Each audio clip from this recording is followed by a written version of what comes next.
Hello guys, welcome back to my YouTube channel Sai Lakshmi Mukesh. So మా బుడ్డోడు వచ్చిన తర్వాత ఫస్ట్ వ్లాగ్ ఇది. సో బ్యాగులన్నీ సర్దేసుకున్నాం, ఎక్కడికి వెళ్ళిపోతున్నాం అనుకుంటున్నారా? ఎస్, సో ఇది మా బుడ్డానికి ఫస్ట్ ట్రిప్ అనమాట. 5th monthలో మమ్మీ డాడీ యాక్చువల్లీ పుట్టపర్తి వెళ్తున్నారు. సో నేను 24/7 ఖాళీ ఉన్నా because of the maternity leave. So అందుకే మాకు కూడా అట్లా బయటకు వెళ్ళినట్టు ఉంటుందని చెప్పి నేను చిన్నోడు కూడా కలిసి బయలుదేరాం అనమాట. అంతేకాదండి, నా రూట్స్ ఆర్ ఫ్రమ్ పర్తి బాబా, ఎందుకంటే నా స్కూలింగ్ బాబా స్కూల్లో అయ్యింది. సో అక్కడ ఎడ్యుకేషన్తో పాటు డివోషన్ ఇంకా వాల్యూస్ అండ్ ఎథిక్స్ బాగా నేర్పించేవారు అనమాట. చిన్నప్పుడు నేర్పించినవే పిల్లలకి మంచి చెడు తెలుసుకోవడానికి చాలా యూజ్ అవుతాయండి. వాళ్ళ క్యారెక్టర్ అండ్ నేచర్ డిపెండ్ అవుతుంది అనమాట. And Baba is known for piece, love and discipline అండి. సో నేను ఆ వైబ్ ఎక్స్పీరియన్స్ చేయాలి అని చాలా సార్లు అనిపిస్తుంది నాకు ఈ మధ్య. నేను పుట్టుపర్తి వెళ్ళి 10-11 years అయిపోయింది. సో అందుకే ఇప్పుడు మమ్మీ వాళ్ళు వెళ్తుంటే నేను కూడా వెళ్తున్నా అనమాట. So we reach to Kacheguda station. So మా బుడ్డోడి first railway station experience. So actually 5 months బేబీతో జర్నీ అంటే ఎట్లా ఉంటుందనేది ఒక టెన్షన్ అయితే ఉంది. But this is kind of adventure. And also I believe పిల్లల్ని ఎంత బయటికి తిప్పితే వాళ్ళ మైండ్ అంత రిఫ్రెష్ ఉంటుంది. ఆల్సో వాళ్ళు అంత ఈజీగా సోషలైజ్ అవుతారు. And look at this beautiful paintings, ఎంత బాగా డిజైన్ చేశారో నాంపల్లి స్టేషన్ అయితే. సో కొంచెంసేపు అలా ఫోటోషూట్ చేసేసుకుని తర్వాత ట్రైన్కి వెళ్ళిపోతున్నాం అనమాట. Shruthik is also having great time with his అమ్మమ్మ అండ్ తాతయ్య. అండ్ ఇంకా నేను ఫుడ్ పార్సల్ తీసుకుందామని చూస్తున్నాను. సో ఇది కాచిగూడ రైల్వే స్టేషన్లో ఫ్రైడ్ రైస్ చాలా బాగుంది. And there are many other options also, but నేనైతే ఫ్రైడ్ రైస్ తీసుకున్నాను అనమాట. సో ఫైనలీ ట్రైన్ అయితే ఎక్కేసాము. సో ఇది 2-tier ఏసీ ట్రైన్. నాకు కూడా ఫస్ట్ టైం ఎక్స్పీరియన్స్ చెప్పాలంటే. సో శృతికి కంఫర్టబుల్గా ఉంటుందని చెప్పి తీసుకున్నాము. సో మా బుడ్డోడు ఏంటో సర్ప్రైజింగ్గా పడుకున్నాడు ట్రైన్ ఎక్కగానే. ఇంకా మేము ఫాస్ట్గా తినేసి వాళ్ళు లెగిస్తే తినివ్వడు అనమాట, అన్నీ లాక్కోవడానికి చూస్తాడు. సో అందుకే ఫాస్ట్గా తినేసి ఇంకా పడుకుందాం అనుకుంటున్నాము. కానీ ఇంతలోనే మాకు ఇచ్చాడు వీడు సర్ప్రైజ్. లెగిసిపోయాడు. జస్ట్ 5-10 minutes నాప్ అంతే. ఇంకా గోలగోల చేయడం స్టార్ట్ చేశాడు. నైట్ 10కి ట్రైన్ అయితే ఇంకా ఓవరాల్ ఆల్మోస్ట్ నైట్ 3 వరకు వీడు అరుస్తానే ఉన్నాడు అనమాట. పక్కన పైన ఉన్న వాళ్ళు ఏమనుకుంటారో అనిపిస్తూ ఉండేది. కానీ వాడి ఫ్లోలో వాడు ఎంజాయ్ చేస్తున్నాడు. అందరూ పడుకున్నారు, నేను శృతికి మాత్రం గోల్ వేసుకుంటూ కూర్చున్నాము. సో వాడు ఎలా అయినా పడుకుంటాడేమో అని చెప్పి చాలా ట్రై చేశాను. లాస్ట్కి ఇంకా ఫైనల్గా ఉయ్యాల కట్టాను. సో ఇదైతే మన సౌత్ ఇండియన్ మమ్మీస్కి అయితే కంపల్సరీ అలవాటు కదా ట్రైన్లో చేయడం ఇలాగా.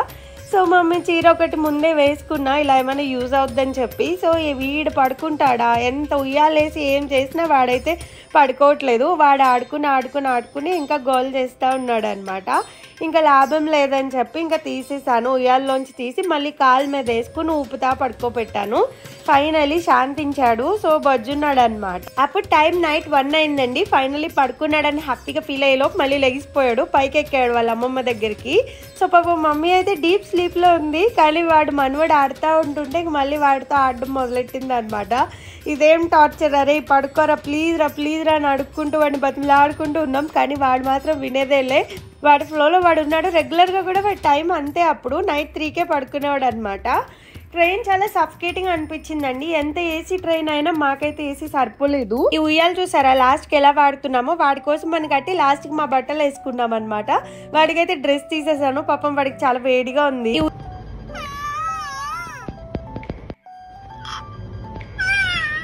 ఇలా అయితే యాజ్ యూజువల్ వాడు రెగ్యులర్ టైం 3 o'clockకే పడుకున్నాడండి. సో నెక్స్ట్ డే మార్నింగ్ కూడా అయిపోయింది. సో నేను అనుకున్నా వీడు స్లీప్ డిస్టర్బ్ అవుతుంది కదా, ఏమైనా తిక్కగా ఉంటాడేమో అని. నైట్ 3కి పడుకున్నాడు. మార్నింగ్ 6:30కి లెగిసిపోయామన్నమాట. కానీ వాడు చాలా యాక్టివ్గా ఉన్నాడు. శృతిక్ ఈజ్ వెరీ కోఆపరేటివ్ కిడ్ అండి. సో అస్సలు ఎక్కడ ఇబ్బంది పెట్టాడు, ఏడిపియడు. వాడి ఫ్లోలో వాడు ఉంటాడు, అంతా ఎంజాయ్ చేస్తాడు, అన్నీ చూస్తాడు. చక్కగా పెద్దలు సోషలైజ్ అయినట్టే అవుతాడు అనమాట. He is really blessing to me. నాకైతే చాలా మంచి కొడుకుని ఇచ్చాడు దేవుడు. So finally we reached our destination అండి. We are at Sathya Sai Prashanti Nilayam railway station. And here is Shruthik's first train journey. వాడు పెద్ద చాలా మెమరబుల్గా ఉంటుంది అనమాట. అండ్ యాక్చువల్లీ బాబా గురించి మాట్లాడుకుంటే అందరూ కొంచెం నెగిటివ్గా అనుకుంటారు కదా, షిర్డీ బాబా అంటారు ఎక్కువ. షిర్డీ బాబా కూడా నాకు ఫేవరెట్. నేను చిన్నప్పటి నుంచి షిర్డీ బాబా అంటూనే పెరిగాను. బట్ సత్యసాయి నాకు నేర్పించినవి ఏంటంటే ప్యూర్ వాల్యూస్ అండి. ఎలా ఉండాలి, ఎలా ఉండకూడదు, మంచి చెడు నేర్పించింది అయితే సత్యసాయి బాబా. అండ్ డిసిప్లిన్కి వచ్చి బాబా ఈజ్ ద నంబర్ 1 అనమాట. పుట్టపర్తిలో మీరు ఎప్పుడన్నా చూస్తే ఎవ్రీథింగ్ ఎవ్రీథింగ్ ఈజ్ ఫ్రీ అండి. Education free, medical hospital is free. మీరు ఇప్పుడు చూస్తుంది మెడికల్ హాస్పిటల్. అది చూడండి ఏదో ఒక పెద్ద ప్యాలెస్ లాగా అనిపిస్తుంది కదా చూడడానికి, కానీ that is medical institution. And ఇక్కడ ఫారినర్స్ కూడా వచ్చి వర్క్ చేస్తారు. అండ్ పుట్టపర్తిలో చాలా మంది ఫారినర్స్ ఉంటారు, ఎందుకంటే స్వామి గురించి తెలిసిన వాళ్ళు అక్కడి నుంచి కూడా ఇక్కడికి వచ్చి ఇక్కడే ఉండిపోతారు అనమాట. స్వామి నిలయం దగ్గర ఆశ్రమం లాగా ఉంటుంది. సో అందులో ఎంటర్ అయితేనే చాలా పీస్ఫుల్గా ఉంటుంది. యాక్చువల్లీ ప్రశాంతి నిలయం ఇది కనిపించేది, బట్ లోపలికి మనకి ఫోటోగ్రఫీ వీడియోగ్రఫీ యాక్సెస్ లేదు. మేము ఇక్కడ స్టే చేయడానికి వచ్చాము. నిలయం పక్కనే ఉందన్నమాట వాసవి అని చెప్పి. Finally we're in to the room after long journey. So శృతికి నేనైతే లిటరలీ అట్లా పడిపోయామన్నమాట. సో మళ్ళీ ఫ్రెష్ అయ్యి వాడు కొంతసేపు అయితే ఆడుకున్నాడు, బకెట్లో కూర్చోబెట్టింది మమ్మీ. ఇట్ వాజ్ సో క్యూట్ అనమాట. సో రెడీ అయిపోయి దర్శనానికి వెళ్ళాము. సో యాక్చువల్లీ ఇంక ఇక్కడ నెక్స్ట్ ఫుటేజ్ ఏం లేదు, ఎందుకంటే అక్కడ వీడియోగ్రఫీ అలౌ లేదు కాబట్టి. కాకపోతే బ్యూటిఫుల్ ఎక్స్పీరియన్స్ అండి. మా బుడ్డోడిని బాబా మీద కూర్చోపెట్టారనమాట.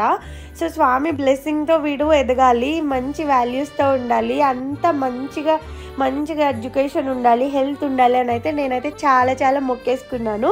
మేము స్టే చేసే దగ్గరే వాళ్ళు లంచ్ కూడా ప్రొవైడ్ చేస్తారనమాట, అన్నదానం అంటారు కదా. సో ఫ్రీ, అంతా ఫ్రీ అని చెప్తున్నా కదండి. సో ఫుడ్ కూడా ఫ్రీ. మాతో వచ్చిన ఆంటీ వాడిని తీసుకెళ్తున్నారు నన్ను తిన్నివ్వడని చెప్పి. వాడు చూడండి మినిమం లేకుండా వెళ్ళిపోయాడు. సో ఇంకా నైట్ అయింది. యాక్చువల్లీ ఇక్కడ 1000 కపుల్స్తో చండీ హోమం చేపిస్తున్నారనమాట. సో మమ్మీ డాడీ అందులో పార్టిసిపేట్ చేయడానికి వచ్చారు. సో మేము కూడా అక్కడికి వెళ్ళి కొంతసేపు టైం స్పెండ్ చేసాము, ఎందుకంటే అన్ని హోమాలు ఒకేసారి చూడడం అనేది చాలా రేర్ కదా. పొద్దున్న నుంచి ఏం తినకుండా వచ్చారా, అందుకని చెప్పు గట్టిగా చదవలేకపోతున్నారా? అమ్మా, మీ దగ్గరికి అగ్ని ఎవరి దగ్గరికి వస్తే వాళ్ళు చేయాల్సిన పని ఏంటంటే, మీ దగ్గర హోమం నెయ్యిలో 2 అగరత్తులు ఉన్నాయి చూసారా, ఆ 2 అగరత్తుల్ని అందులో వేసేయండి. ఫస్ట్ నెయ్యిలో ఉన్న అగరత్తుల్ని అందులో వేసేయండి. వేసిన తర్వాత ఎవరో ఒకళ్ళు, అంటే బెస్ట్ ఏంటంటే నాకు ముఖం తిరిగి ఎవరున్నారో ఆ మగవాళ్ళు ఏం చేస్తారంటే, ఆ నెయ్యి వేసే కర్రం చేతిలోకి తీసుకుని మధ్యలో ఒక్కొక్క చొక్కు వేస్తూ ఉండండి, ఎందుకంటే అందరికీ వెళ్లే లోపు మన ఇంట్లో అమ్మవారు. నిజంగా అండి 1000 కపుల్స్ కలిసి ఒక ప్లేస్లో చండీ హోమాలు అన్నీ చేశారు అంటే ఆ ప్లేస్లో వచ్చిన positive vibrations we can understand కదా. So literally that was very great అనమాట. ఇదంతా ఫ్రీ ఆఫ్ కాస్ట్, ఎవ్వరూ అక్కడ ఖర్చు పెట్టక్కర్లేదు, అంతా వాళ్ళే చేపిస్తున్నారు.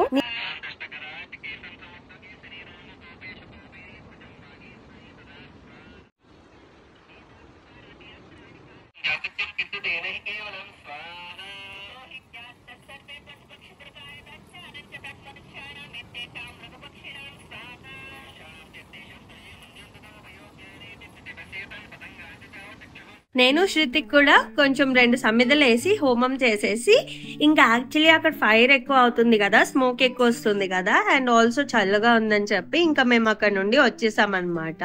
సో ఇలా మా డే 1 అయితే ఎండ్ అయిపోయిందండి. సో 2 days స్టే చేసాము. సో సెకండ్ డే యాక్చువల్లీ నేను నిలయం ప్రిమైసెస్ షూట్ చేశాను. లోపలికైతే ఎలా లేదు, కానీ బయట ఒక ఎన్వైరన్మెంట్ ఎట్లుందనేది చూపిద్దాం మీకు అని చెప్పి షూట్ చేసా. సో అది నెక్స్ట్ వ్లాగ్లో పోస్ట్ చేస్తాను. So until then stay tune to my channel, keep smiling. And మా బుడ్డోడివి నేను యాక్చువల్లీ బర్త్ వ్లాగ్స్ కూడా తీసున్నాను, బట్ నాకు కంటెంట్ ఎడిట్ చేయడం కుదరక లేట్ అవుతుందండి. But very soon I will post them also. So stay tune, please subscribe. మీకు ఈ వీడియో నచ్చితే లైక్ చేయండి, షేర్ చేయండి, కామెంట్ చేయండి. Until my next video, bye.